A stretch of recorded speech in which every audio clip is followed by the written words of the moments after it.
আমাদের বিগত দিনের আমাদের নেত্রী, আমার মা, গণতন্ত্রের মা। আমি আমার পিতা মাতা মারার পর সবচেয়ে বড় শখ খেয়েছি বেগম খালেদা জিয়ার জন্য।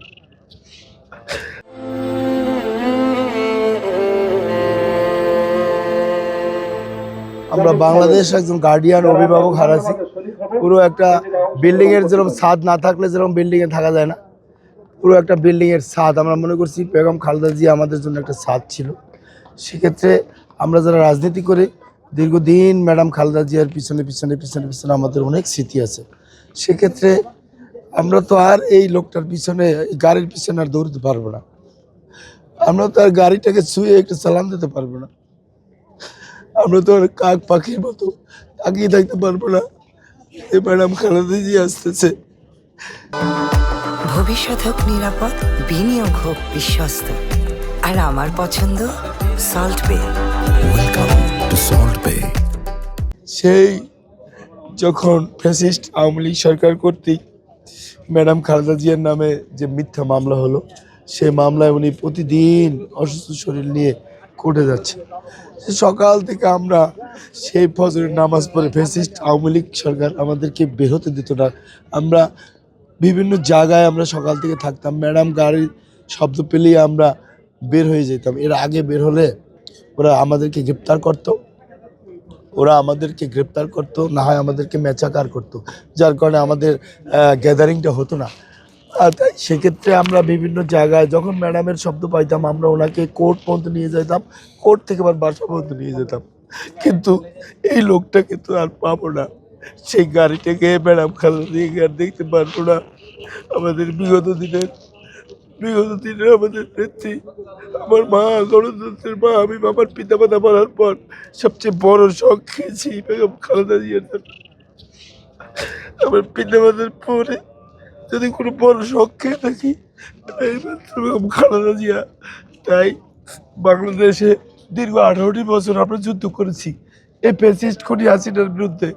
আমরা এক মুহূর্ত সময়, আমরা 1 ইঞ্চি পরিমাণ আমরা ছাড় দিই নাই।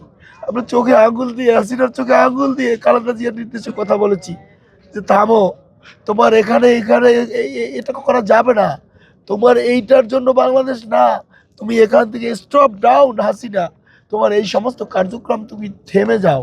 আমরা প্রতিটি বার, প্রতিটি কাজে, প্রতিটি তার উল্টা পাল্টা সিদ্ধান্তে আমরা চোখে আঙ্গুল দিয়ে কথা বলেছি নেত্রী বেগম খালেদা জিয়ার নির্দেশে, জনাব তারেক সাহেবের নির্দেশে। কিন্তু আজকে নেত্রী চলে গেছে, আমরা আজকে এতিম হয়ে গেলাম। ভাই গো, আমরা আজকে এতিম হয়ে গেলাম। পুরো বাংলাদেশ, পুরো বিশ্বের প্রায় 2 থেকে 3 কোটি মানুষ এর জন্য শোকাহত। পুরো বাংলাদেশ, পুরো বিশ্ব শোকাহত।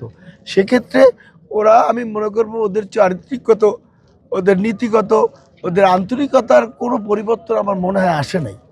সেক্ষেত্রে ওই বাংলাদেশের বিশ্বের মানুষের লাগে তাল মিলিয়ে এইটুকু না করলেও একেবারে আমাদেরকে অনেক দূরে চলে যেতে হবে এরকম একটা তাদের ভিতরে, তাদের কথাবার্তার ভিতরে। তার দেখেন ম্যাডাম খালেদা জিয়া অসুস্থ সেই প্রায় 1.5 মাস, সে কী কষ্ট।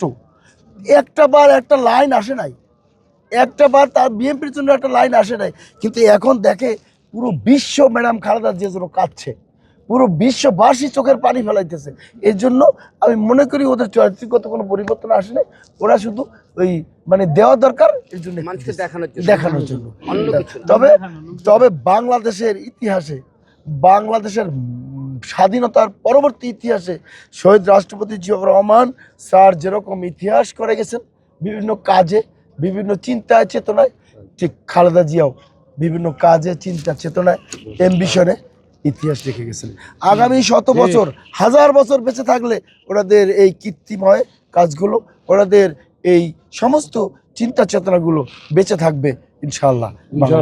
খালেদা জিয়ার যে বিষয়টি আমার কাছে খুবই আপন এবং খুবই হৃদয়ে ছুঁয়ে যায়, সেটা হলো উনি তৃণমূল পাগল লোক, এবং উনি মারাত্মক তৃণমূল পাগল। উনি দেখতাম ভোর 4টা 5টা সারা রাত্র মিটিং করতেন, শুনতো যে ম্যাডাম ওখানে কিন্তু এত লোক দাঁড়িয়ে আছে, আজকের প্রোগ্রামটা কিন্তু ওখানে। তখন বলছে যে আমি শত অসুস্থ থাকলেও কাজ হবে না, আমার ওখানে প্রোগ্রাম করতে হবে।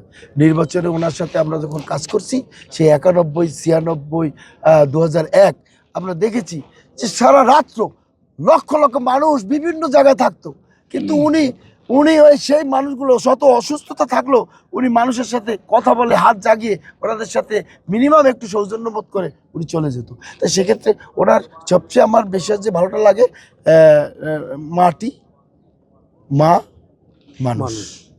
তাই আমরা বলি মা, মাটি ও মানুষ। অন্যের সাথে কখনো আপোষ করেন? হ্যাঁ, ওই যে মাটিকে ধরে রাখতো, মানুষকে ধরে রাখতো, তাই স্বাধীনতাকে ধরে রাখতো, এই বিষয়টি, এবং তৃণমূলকে ধরে রাখতো, এই বিষয়টিকে আমার খুব ভালো লাগে।